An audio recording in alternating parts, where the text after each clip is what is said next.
Buenas noches. El día de hoy presentaremos Tejido Sanguíneo por Esteban Granados y Luis Ábalos.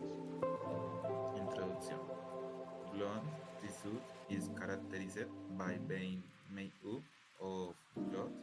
Size, it comes in several components such as plasma, red blood cells, erythrocytes, white blood cells, leukocytes, and platelets, thrombocytes, which are in charge to transport red cells and oxygen through the body to be part of the immune system and to help blood clot.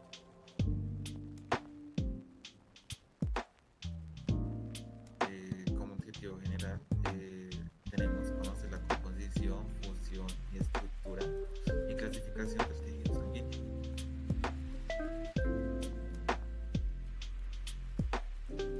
El micrófono. Objetivo de biología: comprender y establecer la relación del tejido sanguíneo en la función del ser humano. Y como objetivo de química tenemos presentar el proceso por el cual el oxígeno y el dióxido de carbono se transporta a través de la hemoglobina a nivel de los glóbulos rojos. Bueno, el tejido sanguíneo es un tejido conjuntivo especializado, transporta una serie de sustancias de una célula a otra. Para hacer esto posible, utiliza una extensa red de vasos que hacen parte del aparato circulatorio. ¿Qué son los vasos sanguíneos? La sangre se relaciona con el tejido conjuntivo debido a su origen biológico proveniente de la mesenquima. La sangre está constituida por los eritrocitos, también conocidos como los glóbulos rojos, o hematíes, también están los leucocitos, también conocidos como los glóbulos blancos, y también están los trombocitos, también conocidos como las plaquetas. Y el plasma, que es un material sólido, que es el que ayuda a que la sangre corra por fluidez a través de las venas. Las funciones de la sangre cuenta con la función del transporte, ya que es la que nos ayuda a transportar el oxígeno de los pulmones a los órganos del cuerpo y viceversa con el dióxido de carbono de los órganos del cuerpo a los pulmones para así hacer el intercambio gaseoso en su respectivo pues, lugar.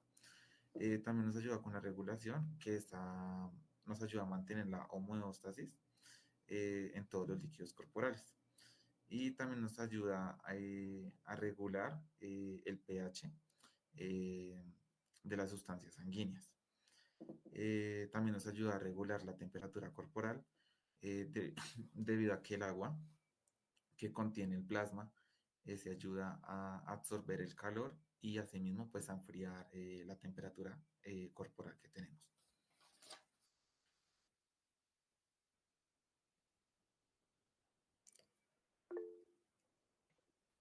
Como dato curioso, tenemos que el volumen relativo de las células y el plasma en la sangre entera es aproximadamente, matrocito oscila entre el 39 y el 5% entre hombres y el 35% y el 45% en las mujeres. El plasma, como anteriormente lo decía, es un componente de la sangre, este constituye el 55% de ella. El plasma también se divide en tres partes, por decirlo así, que están las proteínas sanguíneas, que son el 7%, está el agua, que es el 91,5%, y están los otros solutos, que es el 1,5%. Cuando hablamos de proteínas, hablamos de las albuminas, las globulinas y los fibrógenos. Estas están formadas más que todo en los hepatocitos, que se, perdón, que se sintetizan en la mayor parte de las proteínas plasmáticas. Las albuminas son las proteínas más pequeñas y numerosas del plasma. Estas nos ayudan a mantener la presión osmótica y es un factor importante para el intercambio de líquidos entre los capilares sanguíneos. Las globulinas son las proteínas medianas o grandes también, y en ellas también se producen las células plasmáticas inmunoglobulinas. Estas nos ayudan a evitar sí, evitar contraer virus o bacterias y también nos ayudan con el transporte de lípidos y vitaminas liposolubles. Y también contamos con los fibrógenos, que son las proteínas más grandes del plasma, que son las que tienen como papel esencial la coagulación de la sangre. Iríamos con los eritrocitos. ¿Qué son los eritrocitos? Como mayormente los conocemos, son los glóbulos rojos y son células anucleadas que carecen de orgánulos típicos. Funcionan solo dentro del torrente sanguíneo y su función principal es fijar el oxígeno llevándolo al resto de tejidos para así expandirlo por el resto del cuerpo.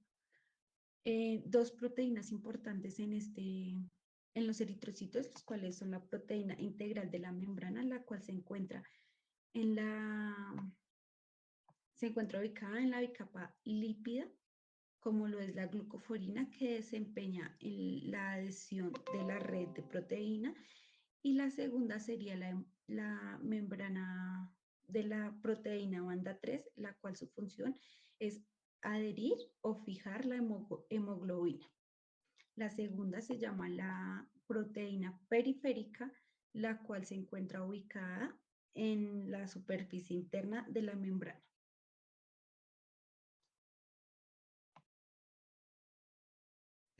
Cuando también podemos hablar del conteo de los eritrocitos, que acá es donde se evidencia la disminución o el aumento de estos.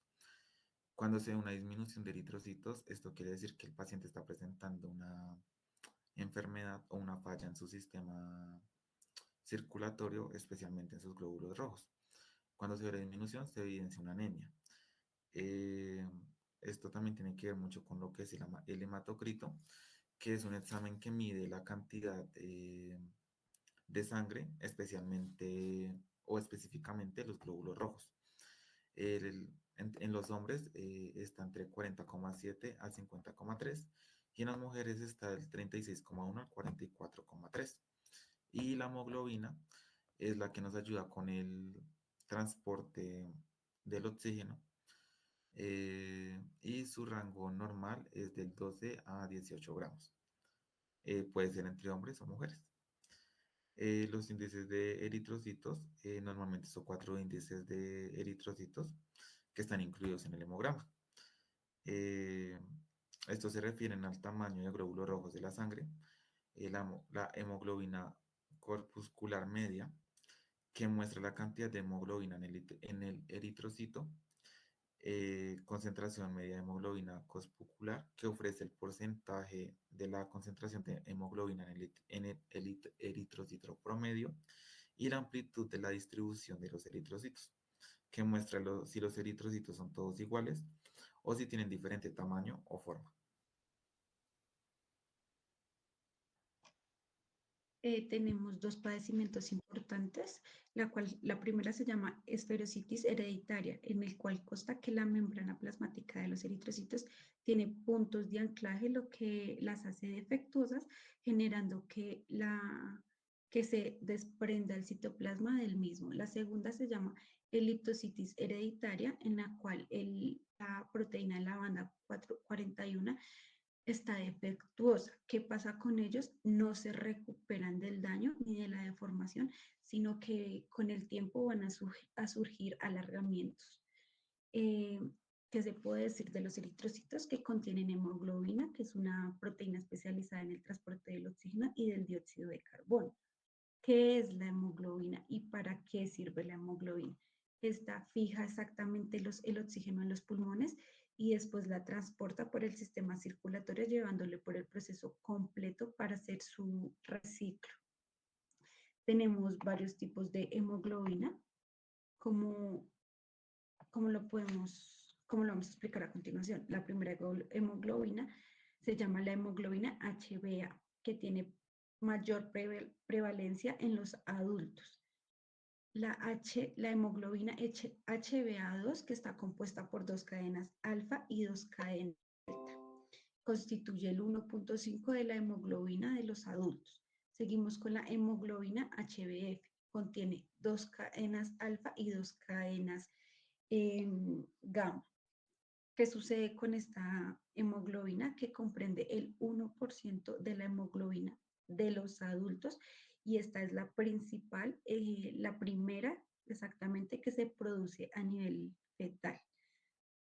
Adicionalmente, podemos decir que aproximadamente el 96% de la hemoglobina total está considerada como la hemoglobina de tipo HbA. También podemos hablar de los leucocitos, eh, que son los glóbulos sanguíneos que se forman en la médula ósea y también se encuentran en el sistema linfático. Son una parte del sistema inmunitario del cuerpo, ya que ayuda a combatir las enfermedades y las infecciones que se presentan en nuestro organismo. Eh, Se clasifican en dos, que son los granulocitos, que contienen gránulos específicos como los neutrófilos, exófilos y basófilos.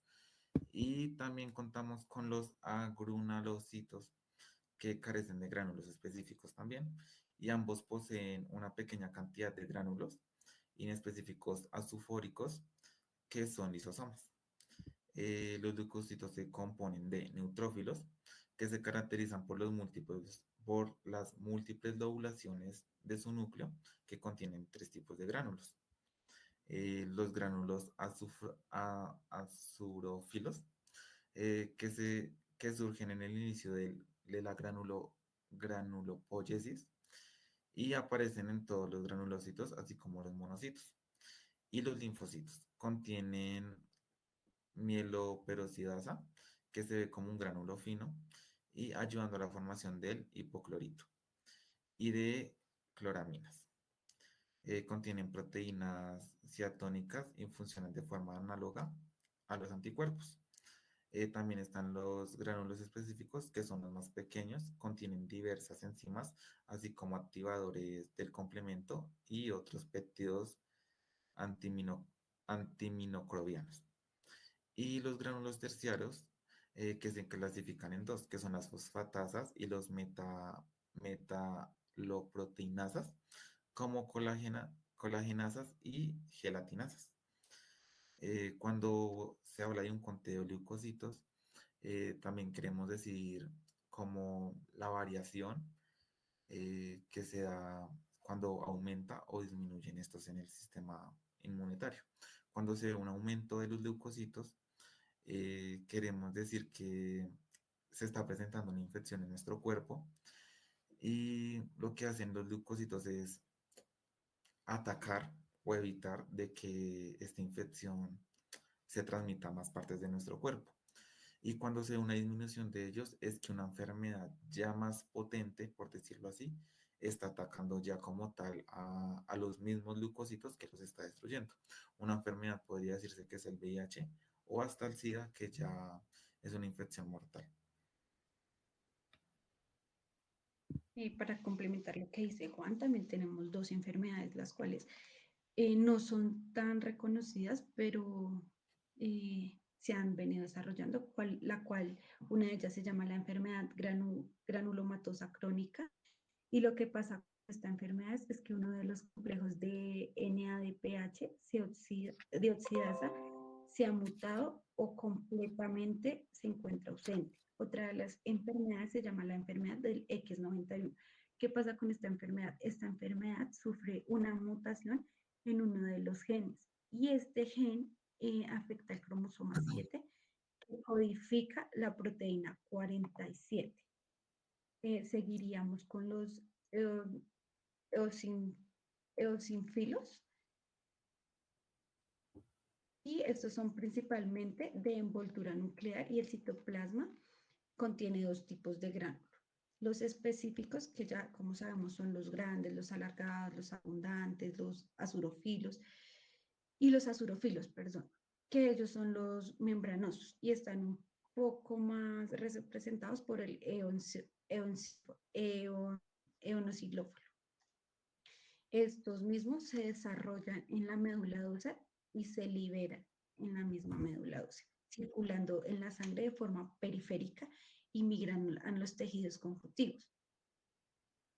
Los basófilos. Estos se fijan en el anticuerpo secretado por las células plasmáticas a través de los receptores de alta afinidad.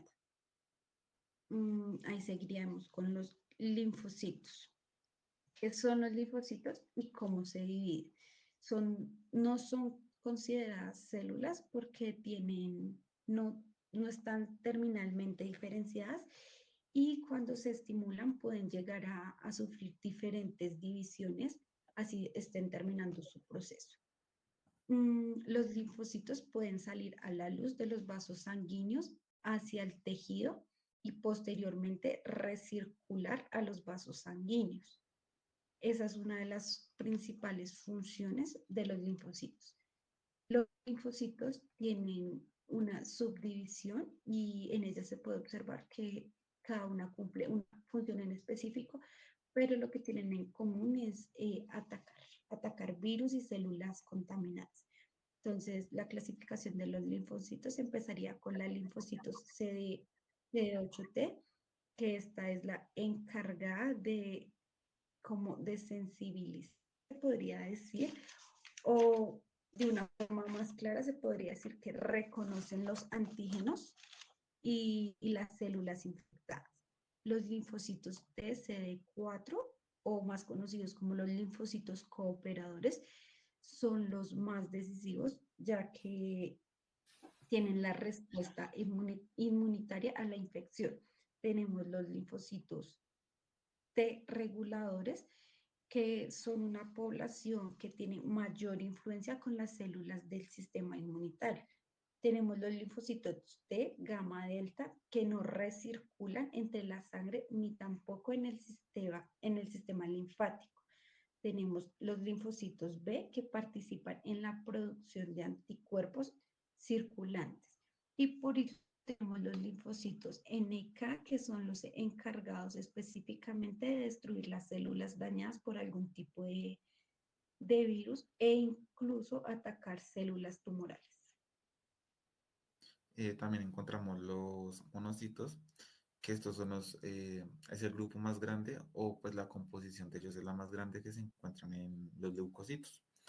Ellos pues también como lo hacen las demás células es atacar virus. Creo que la principal función de todos estos es evitar y atacar los virus que se presentan en nuestro sistema inmune.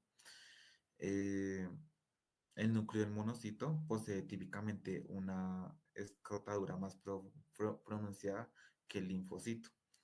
En su citoplasma hay pequeños gránulos azufóricos densos y estos contienen enzimas lisosómicas típicas similares a las encontradas en los gránulos azufóricos de los neutrófilos.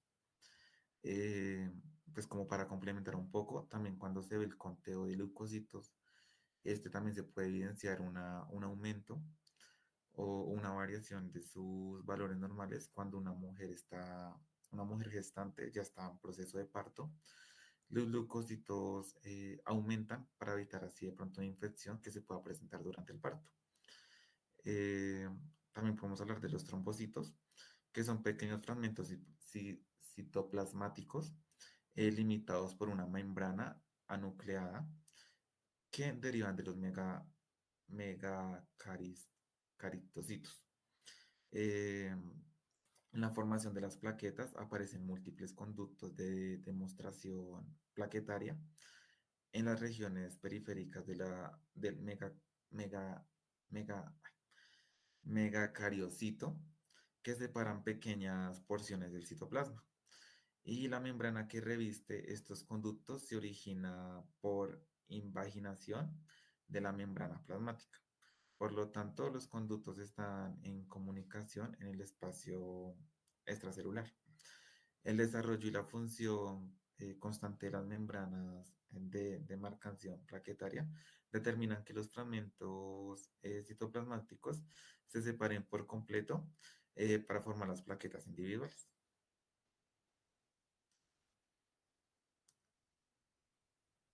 Eh, el conteo de los trombocitos son importantes ya que nos ayuda a determinar la coagulación que hay en la sangre. Entonces, si se ve una mayor un aumento en los trombocitos, quiere decir que se está presentando un fallo al momento de ¿cómo decirlo? Como de la circulación de la sangre y esta puede llegar a generar eh, como un defecto que es principalmente causado en el vaso, que es donde se forman los trombocitos y al tener las plaquetas bajas, pues se corre mucho el riesgo de presentar un derrame, ya que las plaquetas son las que nos ayudan con el tema de la coagulación.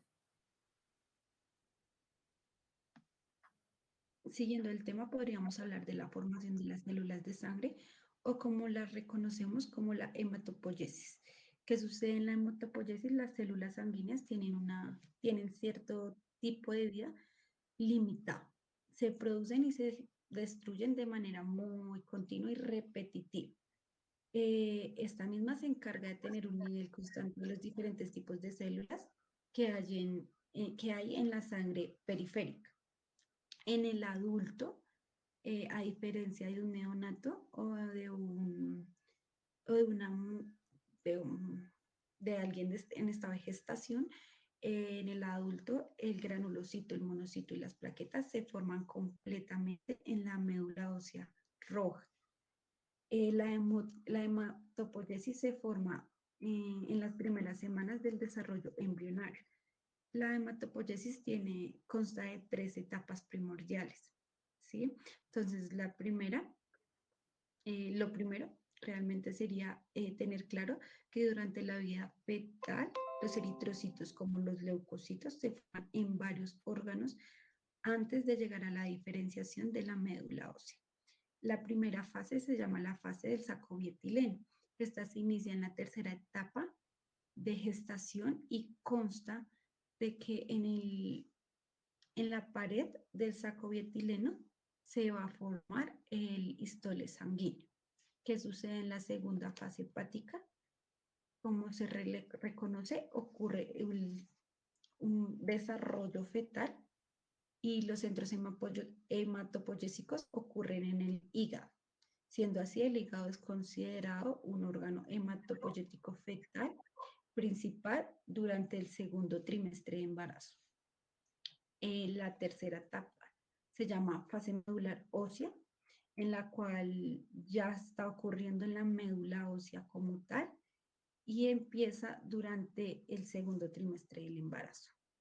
Después del nacimiento, la hematopoiesis es completamente en la médula ósea y en algunos tejidos linfáticos. Eh, Cuando hablamos de la formación de los eritrocitos, se desarrollan a partir de las células SMP, que bajo la influencia de la eritropoyetina y L3 y L4 se diferencian de las células MP. Bajo la acción GATA1, las células del MP se transforman en progenitores sensibles a la eritropoyetina, eh, predestinados a convertirse en eritrocitos que dan el origen al pro- proetriblasto.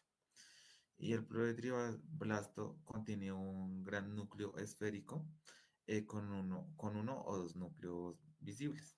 En la tapa es el que el citoplasma muestra acidofila, debido a la tinción de la hemoglobina y basofila. Debido a la tensión de los ribosomas, la célula se denomina eristoblasto policromazófilo.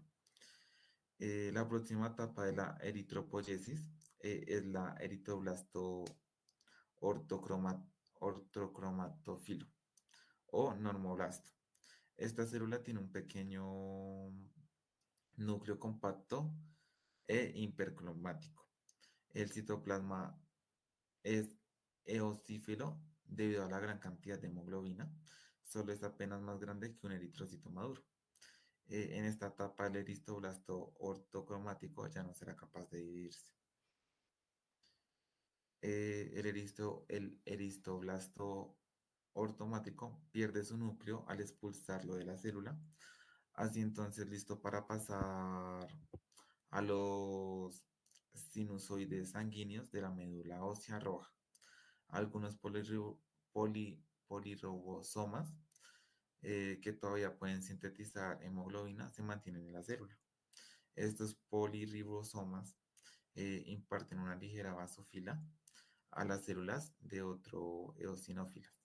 Por esta razón, estas nuevas células se denominan eritrocitos policromatófilos.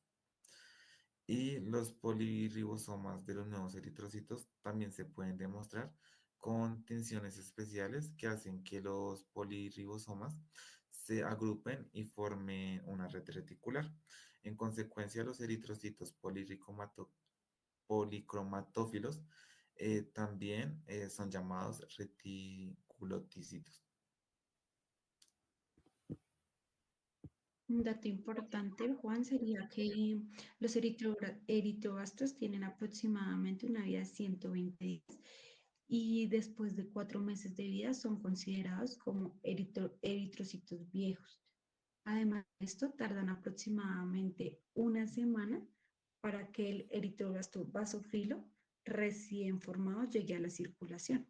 Siendo así, podríamos pasar con la formación de trombocitos o más conocido como la trombopoyesis. En esta trombopoyesis sucede que las plaquetas se forman en la médula ósea a partir de las mismas células progenitoras meloides. Bajo la influencia de factores estimulantes de colonias, el desarrollo adicional avance hacia una célula progenitora predestinada a convertirse en un megaridocito que continúa su desarrollo. Durante todo este proceso que pasa el megacentriolo, se convierte en una célula productora de plaquetas y tanto el núcleo como tal la célula aumenta su tamaño, multiplicando sus cloroplastos y su aparato de Golgi para así formar los conductos marcados para las plaquetas. Eso sería por esa parte. También contamos con la formación de los granulocitos, también llamado granulopoyesis, que estas estimula las células GMP para producir granulocitos, que los granulocitos son los neutrófilos, los enzófilos y los basófilos y los monocitos. El progenitor de neutrófilos sufre 6 etapas morfológicamente identificables en el proceso de maduración. La primera es el mioblasto, promielocito, mielocito, metamielocito, célula encallado, que son cuando están inmaduros, y neutrófilos maduros. Los eosinófilos y los basófilos sufren una madura a la de los neutrófilos.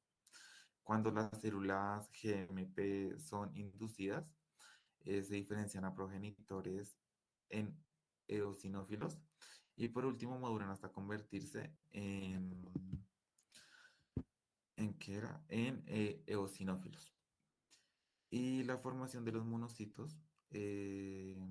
los monocitos se producen en la médula ósea a partir de una célula madre que se puede madurar en un monocito o en algún otro de los 3 linajes de las células granulocitas.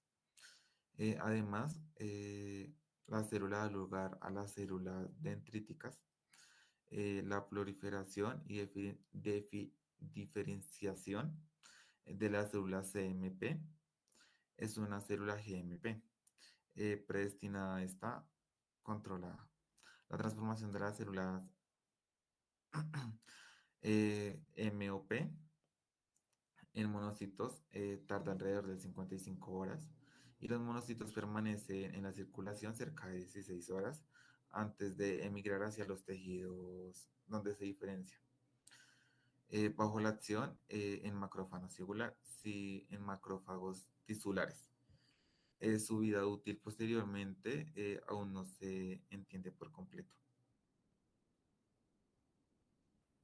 La formación de linfocitos tiene un proceso eh, más complejo, se podría decir, y las células abandonan la médula en forma de linfocitos pre-T y se trasladan al timo, donde completan su diferenciación y pasan a la circulación siendo linfocitos pequeños T.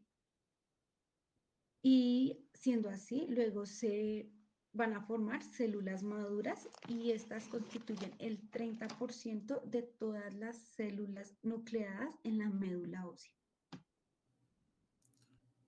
Eh, la médula ósea, como se mencionaba anteriormente, es donde se produce la hematopoiesis. Esta está compuesto por vasos sanguíneos que también son llamados sinusoides y es una red similar a una esponja de células hematopoyéticas. Eh, la médula ósea pues se presenta más que todo se presenta en todos los huesos, pero donde se evidencia más son en los huesos largos, como puede ser el fémur, el húmero, y también se puede evidenciar en lo que es la columna vertebral. En las vértebras también se puede presentar gran cantidad de médula ósea que nos ayuda con la hematopoiesis. Eh, el sinusoide eh, es, un, es una unidad vascular única. Se localiza en la posición normalmente ocupada por un capilar, es decir, que se interpone entre las arterias y las venas. Se cree que se derivan de vasos que han irrigado el tejido óseo cortical. Y hay células adventicias que producen fibras reticulares que actúan estimulando la diferenciación de las células de las series hematopoyéticas en los elementos figurados maduros en la sangre por la secreción de varias citocinas. Eh, el sistema de sinusoides de la médula ósea es una circulación cerrada. Los elementos figurados nuevos tienen que atravesar el endotelio para entrar a la coagulación, a la circulación, qué pena. En la médula roja activa, los cordones de las células hematopoyéticas contienen principalmente células sanguíneas en desarrollo y megacariocitos. Y ya. Dentro de todo esto, del sistema, del tema de la sangre, podríamos encontrar el sistema ABO del grupo sanguíneo, que consta de tres grupos, como su nombre lo indica, grupo A, grupo B y grupo O, en los cuales solo cambia levemente la composición de la glucoproteína y el glucolípido. Entonces, eh, se podría decir que el grupo sanguíneo A tiene una enzima adicional llamada N-acetilgalactosamina transferosa, la cual se adhiere al antígeno cero y por tanto nos va a tener un anticuerpo dirigido al antígeno B. ¿Qué pasa con el grupo B?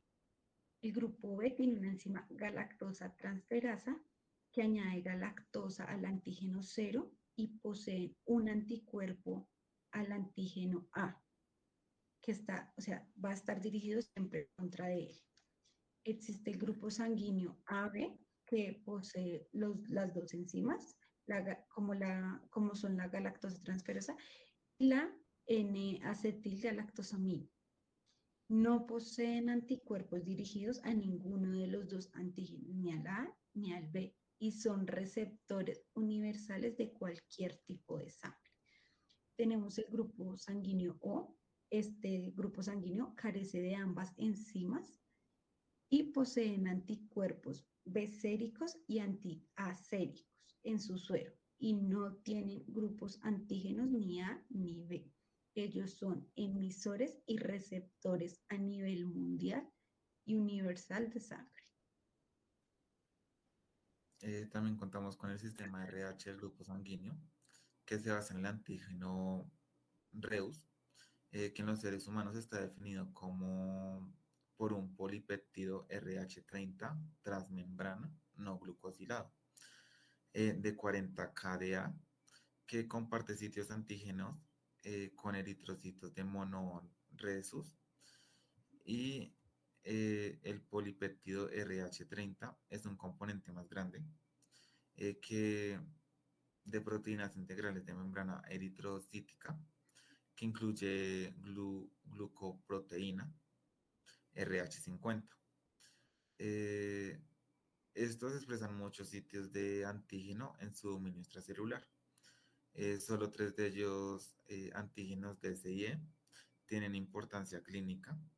Las interacciones entre moléculas del RH30 y RH50 son esenciales para la expresión de los antígenos DSE.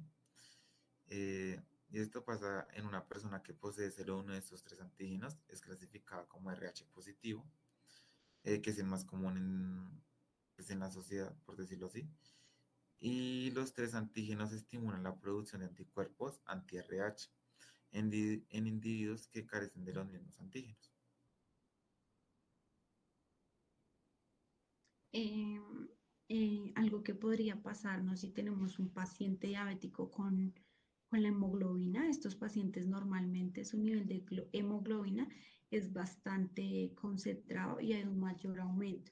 ¿Cuál es la hemoglobina que a ellos se les aumenta? Es la ya calificada como la HbA1c, que es la glucosilada y está en la sangre. Otra enfermedad también que encontramos principalmente en el tejido sanguíneo, por decirlo así, es la anemia, que es la que se produce por una disminución de la cantidad de los eritrocitos en cada célula. La mayor parte de las anemias son causadas por una reducción, como lo decía anteriormente, la cantidad de los eritrocitos. Esto pasa cuando la hemoglobina se baja de sus valores normales. Sus causas son producidas por la pérdida de sangre, la producción insuficiente de eritrocitos o la destrucción acelerada de los eritrocitos en cada circulación. También contamos con otra enfermedad que es la drepanocitosis, que es un trastorno genético homocigótico recesivo. Puede ser causado por condiciones de gran estrés. También es causado por una mutación puntual en el gen, en el gen que codifica la cadena B globina de la hemoglobina A, sustituyendo el aminoácido por el ácido glutámico en la posición 6. Esto hace que las moléculas de ABS se aglomeren en bajas condiciones de baja tensión de oxígeno y crecen en longitud más allá del diámetro del eritrocito. A continuación les vamos a presentar un breve esquema donde se explicará un poco más explícito, por decirlo así, un poco más fácil, el tejido sanguíneo. En este breve esquema podemos ver el tejido sanguíneo, el cual nos va a llevar directamente a la sangre, al funcionamiento de la sangre y a qué constituye la sangre. Ahí podemos decir lo que se mencionaba anteriormente, que es el transporte de sangre, la regulación de la temperatura, todos estos procesos que nos ayudan pues, bastante pues, para nuestro organismo. Un dato muy importante es que en un adulto 6 litros de sangre equivalen aproximadamente a 7 u 8 kilos del peso de un humano.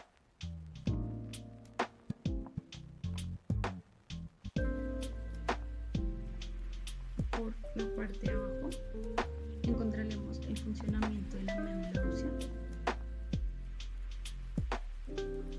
el sinusoide. Como se mencionaba anteriormente, donde se produce la hematopoiesis y la formación de nuevas células sanguíneas. Como lo pueden ver, se relaciona lo que dice mi compañero Juan, su adecuado proceso, y en un breve esquema se especifica cada uno de ellos.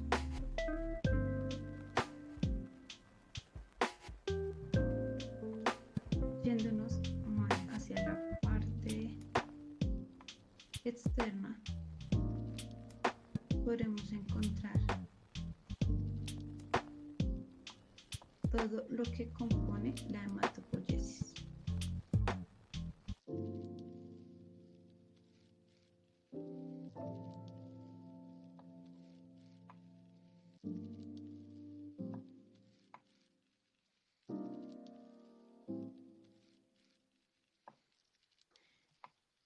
Y en la parte que ya habíamos mostrado, hay un dato muy importante en los trombocitos, la cual es 4 zonas que los conforman.